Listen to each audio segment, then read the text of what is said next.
예, 수고해 주셔서 감사합니다. 먼저 이렇게 좋은 자리에 초대해 주셔서 진심으로 감사를 드리고요.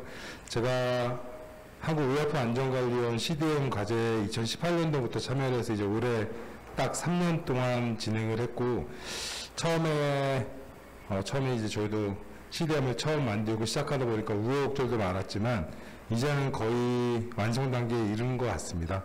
분석도 제가 뜻하는 대로 이제 원활하게 좀 돌아가는 단계에 이르렀고, 그러니까 실제 미국이나 외국에서 관심을 갖고 있는 리얼월드 데이터 분석이 이제는 이제 가능해지게 됐다라고 생각을 하고 있고요.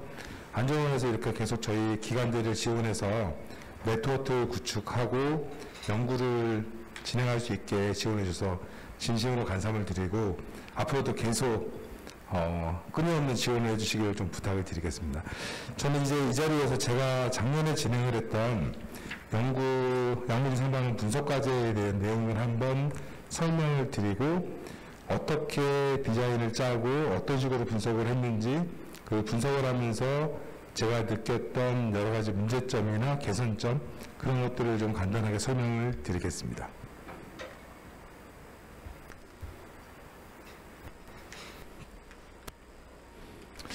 제가 오늘 말씀드릴 작년에 제가 했던 과제는 CDM을 이용한 플로로퀴놀린계 저혈당성 혼수 부작용 분석입니다.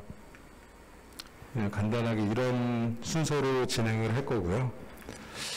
플로로퀴놀린은 이제 유럽이나 미국에서는 이제 상당히 문제가 많이 보고되고 있어서 거의 퇴출 직전인 약물이지만, 그렇다고 퇴출하기에는 실제로 임상적으로 아주 활용도가 높은 약입니다. 특히 내과계에서는 아직도 많이 쓰이고 있고요. 워낙 다양한 부작용들이 보고되고 있어서 여기서 말을 할 수는 없지만, 제가 이제 분석을 했던 거는 플로로퀴놀린을 쓰고 나서 아주 단기에 저혈당이나 저혈당성 혼수, 아주 심각한 이상 반응이 생기는 경우가 문헌 보고들이 있었습니다. 문헌 보고들이 있었고요. 실제 국내 케어스에서도 10위권이 보고가 되고 있습니다. 선행 연구 검토를 해보니까 노인이나 특히 혈당화제를 보고하는 당뇨병 환자에서 위험도가 높게 증가를 하고 있는 것으로 되어 있고요. 다른 약제하고 비교했을 때 위험도가 3배 또는 4배까지도 증가를 하고, 약제별로 좀 차이가 있고, 특히 당뇨병 환자에서 설파니우레아라는 그 당뇨약을 복용을 했을 때 어느 정도 인터랙션도 같이 있는 것 같다, 그런 보고들이 있습니다. 제가 이제 CDM을 활용한 분석을 사용을 했고요. 이런 연구들을 실제 임상에서 연구를 진행하려면은 주제 정하고 디자인 짜고 환자 모으고 그러다 보면 1, 2년 후다닥 지나가게 되는데, CDM 같은 경우는 이미 데이터가 다 갖춰져 있기 때문에 실시간으로 분석이 가능한 아주 큰 장점이 있습니다. 단 현재까지 한다고 해서 5분, 10분 만에 바로 데이터가 나오진 않는데, 아마 올해가 지나고 내년쯤 되면은 이런 주제들에 대해서는 하루면은 국가에서 원하는 데이터와 결과를 추출할 수 있는 그 정도로 데이터가 정합성이 이루어질 거라고, 정밀해질 거라고 좀 기대를 하고 있고요. 지금 병원에서 쓰고 있는 CDM은 보통 센티넬과 오몹 2가지를 가지고 있습니다. 순차량은 현재 이제 2가지를 다 가지고 있고요.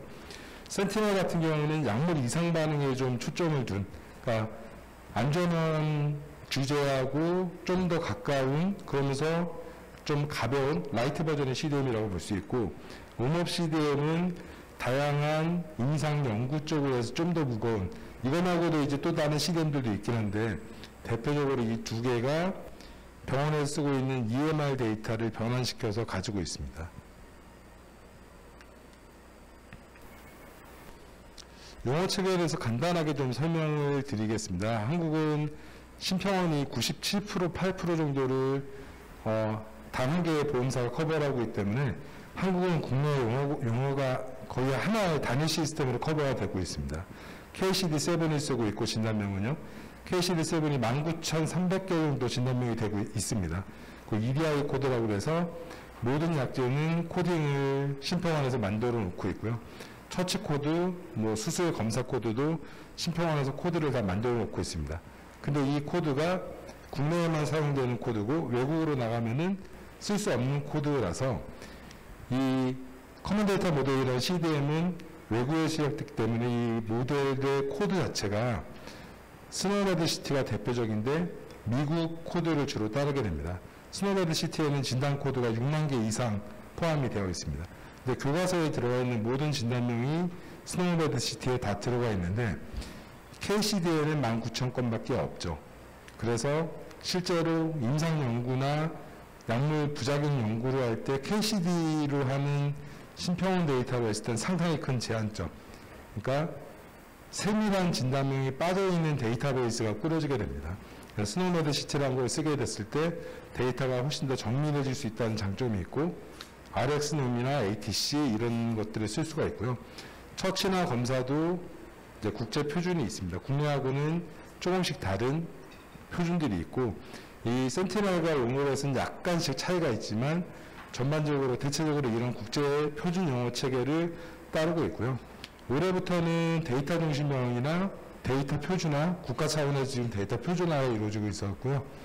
이런 내용들을 따르면서 국내, 해외에는 없는 국내에만 있는 코드들을 새로 만들어서 표준화시키는 작업도 이제 진행을 하고 있습니다. 세부 테이블 내용을 보면은 복잡하게 적혀 있는데 쉽게 얘기하면은 영상하고 패솔로지를 제외한 모든 EMR 데이터가 CDM에 다 들어가 있습니다. 현재로서는 텍스트도 들어가 있긴 한데 텍스트를 뽑아낼 수 있는 기능이 없기 때문에 우리가 보고자 하는 모든 것들은 있을 건 다 들어가 있다라고 말씀을 드릴 수 있겠습니다.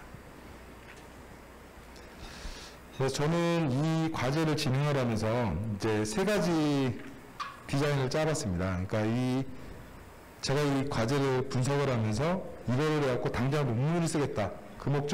당장 논문을 쓰겠다. 그 목적이 아니고 이 여러 가지 네트워크에서 데이터를 돌려서 결과를 도출하는 그 프로세스를 검증하는 그런 과제라고 이해를 했었고요. 프로세스를 검증하기 위해서 다양한 디자인을 적용해서 디자인이 잘 돌아가는지를 확인을 진행을 했습니다. 첫 번째 아주 많이 쓰는 이 코호트 내 1대4 매칭한 케이스 컨트롤 스터디 디자인을 한번 짜봤었고요.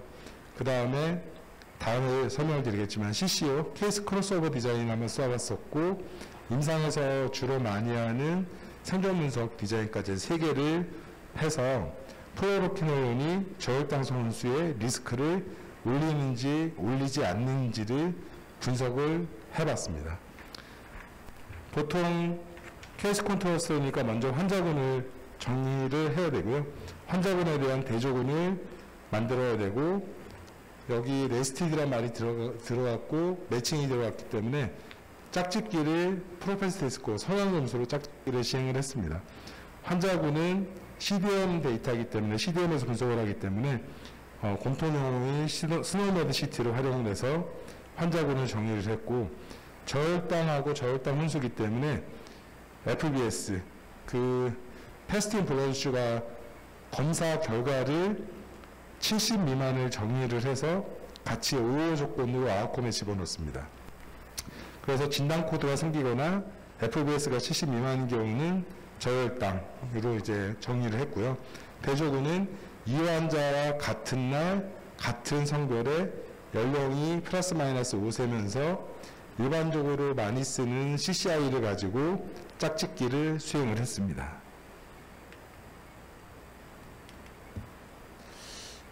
독립변수는 플로로키놀론을 사용을 했고요. 이렇게 국내에서 쓰고 있는 근데 논문에서 선행 연구에서 나왔던 여러 가지 플로로키놀 중에서 이미 국내에서 퇴출된 허가되지 않은 약들이 있어갖고 모든 논문에 나왔던 모든 플로로키놀론이 다 들어가지 않았고요. 국내에서 지금 시판 중인 사용 중인 플로로키놀론을 다 집어넣고 이 약에 대한 컨트롤러로 마크로라이드랑 세프트리악손이란 약제를 집어넣습니다. CCI는 일반적으로 쓰는 진단명을 다 집어넣고 저희는 당뇨병이 인터랙션이 생길 가능성이 크기 때문에 CCI에 들어가 있는 당뇨병에 대한 2가지 10번과 11번은 PSM을 할 때 2개는 빼고 매칭을 진행을 했습니다. 공변약물은 혈당 강화제, 혈당 강화제가 플로로키놀론과 인터랙션이 있을 수도 있고요. 그 다음에 컴파운딩으로 작용할 수도 있기 때문에 일단 따로 빼서 서브그룹 분석을 할지 아니면 스트라티피케이션을 할지를 이제 결정을 할 거고, 결과에서 같이 보여드리려고 하겠습니다. 약재가 되게 많고요. 이 약재들은 이 약재에 대한 로이크 코드는 여기서 지금 보여드리진 않았었는데, 여기에 따른 로이크랑 EDI 코드를 사용을 했습니다. 로이크로도 한번 돌리고 EDI로 돌리고요. 그리고 제외 기준들을 집어넣었었고요. 통계 분석은 매칭을 했기 때문에 조건부 로지스틱을 썼고, 크루드랑 보정 후의 오디오 레이쇼를 같이 산출을 했습니다. 네, 현재까지는 일반적인 그냥 데이터 분석하는 방식입니다. 그리고 두 번째, 케이스 크로스오버 디자인을 짰었고요. 그래서 저혈당이나 저혈당성 혼수가 생긴 다음에 리스크 피리어드와 컨트롤 피리어드를 두 개를 둬서 비교를 했습니다. 보통 이렇게 되면 이제 윈도우 피리어드를 넣고 러시아워 피리어드를 넣어야 되는데, 저희가 여기 30일 집어넣고 윈도우 피리어드는 1일 단위로 끊을지 10일 단위로 끊을지 10일 단위로 끊을지를 고민을 했었습니다. 근데 CDM으로 아직까지는 완전히 완성되어 있는 네트워크가 아니었기 때문에, 그 당시만 해도, 그래서 여기에는 윈도우 피리어드를 일단 안 집어넣고 이 두 개의 컨트롤과 리스크 피리어드를 통으로 비교하는 거로 진행을 했었습니다. 그리고 공변력은 혈당 강화제를 집어넣고요. 그 플로로퀴놀론을 가지고 안정성이나 아니면 효과를 볼 때 제일 좋은 방법은 생존 분석, 그 다음이 CCO라고 생각을 하는데요. 그러니까 워낙 노출된 이후에 단기 3회 이내에 이벤트가 발생을 하기 때문에 상당히 괜찮은 비장이라고 생각을 합니다. 마지막으로 생존 분석을 했습니다. 보통 임상연구를 후황적으로 할 때 PSM 매칭한 다음에 생존 분석을 많이 하고요. 저희도 마찬가지로 PSM 매칭을 했고, 인터벤션은 플로로퀴놀론, 컴파레이터를 서브트라손하고 마크로라이드 집어넣고, 익스클루전 몇 가지 집어넣고, 통계 분석으로 그 혈당화제를 보정을 한 콕스 비례기 분석을 시행을 했습니다. 그래서 앞에 선행 연구들에서 나왔던 그 결과값들이 우리 CDM에서 어느 정도 반영이 되고 비슷하게 나오는지를 검증을 시도를 해봤습니다. 결과를 말씀을 드리겠습니다. 일단 환자, 이 데이터는 순천대학교 서울병원 데이터만으로 분석을 한 거고요. PSM입니다. PSM 매칭 전과 매칭 후의 값을 받고, 당뇨는 매칭 점수에 반영을 하지 않았습니다. 근데 반영을 하지 않았는데, 여하튼 매칭한 다음에 어느 정도 차이가 나나 봤더니 여전히 통계적으로 좀 유의한 차이는 관찰이 되는 것을 볼 수 있었고요. 그리고 약제별로 크루드 값을 좀 보고, 여기가 이제 먼저인데 플로로퀴놀론이 크루드 OR이 1.11, 앞에 연구에서 나왔던 3배, 4배까지는 안 나오는 것 같습니다. 실제로 봤을 때는 한 10% 정도 증가를 시키는 것 같고요. 여기서는 이 혈당화제들을 통으로 묶어서 보정을 한 다음에도 1.10, 한 10% 나왔습니다. 이거 보정을 한 이유는 그 층화 분석을 스트래티피케이션을 했을 때 혈당화제를 전혀 쓰이지 않는 환자 이 코호트군과 혈당화제를 쓰는 코호트군을 비교를 해서 봤을 때 이펙트 모디파이어보다는 컴파운드로 작용한다고 판단을 해서 이 혈당화제는 보정을 하는데 사용을 했었습니다. 결론적으로 플로로퀴놀론이 저혈당 손수에 대한 오즈 레이쇼를 한 10% 정도 리스크를 올리는 거로 볼 수 있고요. 앞에 나왔던 것처럼 하면은 오즈 레이쇼가 3에서 4 정도가 나와야 되는데 그 정도까지 높게 나오진 않고 아주 위크 어소시에이션이 있는 것으로 판단이 됩니다. 그래서 CDM에서 이제 장점이 이겁니다. 저희가 이걸 한번 돌린 다음에 이 R 쿼리를 타 기관한테 뿌렸을 때 그 기관에서 제가 아침에 뿌리면 저녁에 데이터가 오고 그 데이터를 합하면 이렇게 메타 분석을 할 수가 있다는 겁니다. 아이스케어가 39%니까 그냥 픽스드 모델 쓰면 될 것 같고요. 두 기관을 합쳤을 때 7% 정도, 모듈레이션은 1.07 정도입니다. 그리고 보정을 한 이후의 값도 크루드 값에는 차이가 나타나지 않는 것을 볼 수가 있었고요. 서브 그룹으로 혈당화제를 전혀 쓰지 않은 그룹에서도 플로로퀴놀론이 한 6% 정도 모듈레이션을 증가시키는 것을 볼 수가 있었습니다. 근데 하나 문제가 혈당화제를 쓴 그룹에서만 서버로 분석을 했는데 한림대에서 데이터가 잡히지 않는, 그러니까 여기서 뭐가 충돌이 생기는지는 이제 CDM에서 조그만 에러들이 좀 생기거든요. 그거는 이제 계속 검토를 하고 분석을 해야 되나. 아마 값은 거의 비슷하게 나올 것 같긴 한데, 그래서 여기에서 멈추게 됐었습니다. 근데 저희가 이걸 했을 때 아까 말씀드린 것처럼 연구 논문을 위한 디자인이 여기서 한 발 더 들어가야 됩니다. 한 발 더 들어가서 그 논문에 문제가 될 만한 교란 요인이나 뭐 교호작용들에 대해서 철저히 보존까지 다 하고 해야 되고, 디자인이 좀 복잡해지는데 결국은 CDM 네트워크가 추구하는 방향은 그 아무리 복잡해도 돌리면 다 돌아간다. 그리고 그 데이터 사이즈 내에선 하루 내에 끝낼 수 있다. 이제 그게 핵심이거든요. 근데 아직은 너무 복잡하면 조금씩의 충돌이 생겨서 그거를 수정하는데 시간이 좀 걸리고요. 그렇게 이제 3년이 지났고, 3년 지나서 이제 내년쯤 되면 거의 완성 단계라고 생각을 하고 있고, 이 5개 기관이 들어왔어야 되는데 일단 1개의 기관밖에 안 들어온 이유는 나머지 3개 기관에서는 쿼리를 올 때 조금씩 충돌이 생기는 현상이 있었습니다. 올해 2주 전하고 다른 주제를 했을 때 올해는 5개 중에서 4개의 기관이 바로 참여를 해서 결과를 도출하게 돼서 작년에 했을 때보다 올해가 훨씬 개선됐고, 내년에는 제가 분석을 요구하는 모든 기관에서 하루 내에 다 결과를 얻을 수 있을 거라고 희망을 하고 있습니다.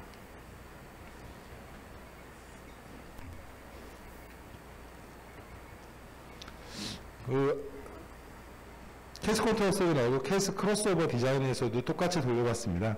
케이스 크로스오버 디자인은 기본적인 질환에 대한 보정은 이미 다 돼 있고 매칭이 돼 있는 상태이기 때문에 단지 리스크 피리어드랑 컨트롤 피리어드 사이에서 사용했던 동반 약제나 어떤 급성 질환들 그 정도만 보정을 해주면 되거든요.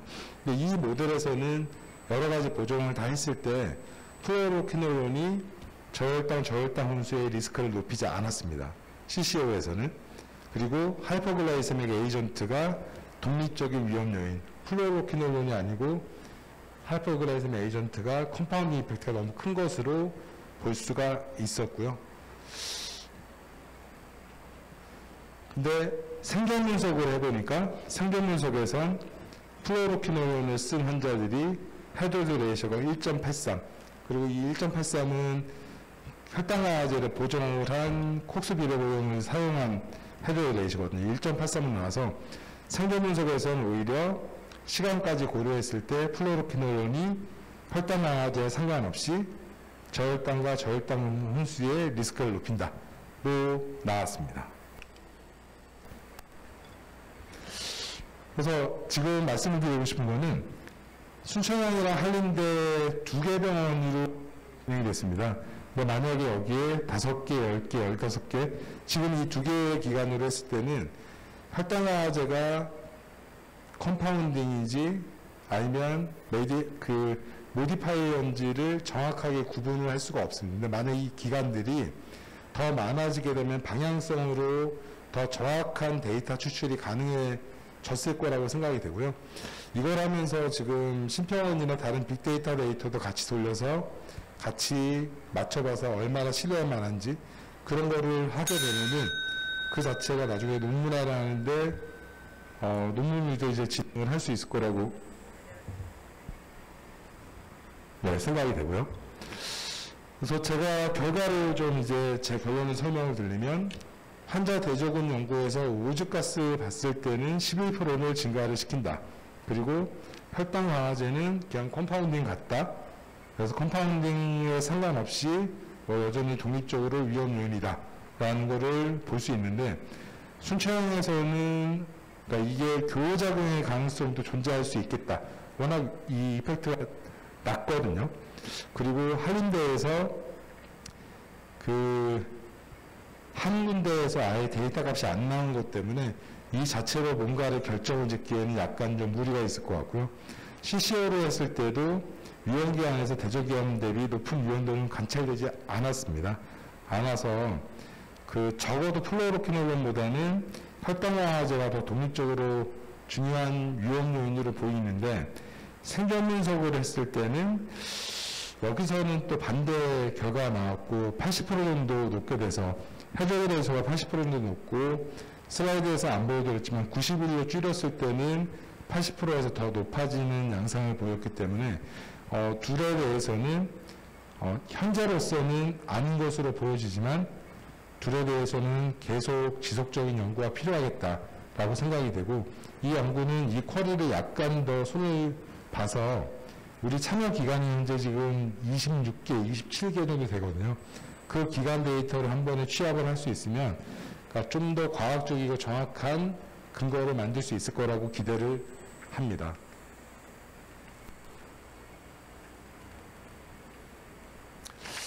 제가 이제 꼭 말씀드리고 싶은 게 그 CDM을 통해서 이제 분석을 했을 때 약물 이상 반응에 대한 분석이 주 목적이기 때문에 이 약이 안전한 약인지 위험한 약인지 그리고 뭔가 이슈가 됐을 때 빠르게 그 이슈를 국가 차원에서 해결을 하는 그게 되게 핵심일 것 같고요.